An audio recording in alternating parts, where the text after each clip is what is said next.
खळियाळ येथील केनरा बँक देशपांडे आर-सिटीच्या जोडा तालुका शाखेच्या वतीनं आखेती पंचायत क्षेत्रातील अनमोड येथे 1 महिन्याचे टेलरिंग प्रशिक्षण आयोजित केले असून त्याची आज सुरुवात करण्यात आली आहे। यावेळी अध्यक्ष पार्वती गावडा आणि सामाजिक कार्यकर्ता विलास गावकर यांच्या हस्ते या शिबिराचे उद्घाटन करण्यात आले।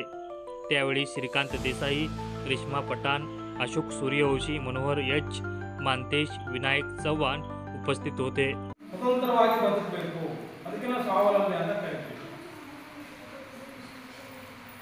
ಈ ಹೆಣ್ಮಕ್ಳ ಪರಿಸ್ಥಿತಿ ಹೇಗಿದೆ ಅಂತಂದ್ರೆ ಹುಟ್ಟಿದ ಮೇಲೆ ದೊಡ್ಡವರಾಗೋ ತನಕ ಅಪ್ಪ ಅಮ್ಮನ ಜವಾಬ್ದಾರಿಯಲ್ಲಿ ಬದುಕ್ತಾರೆ।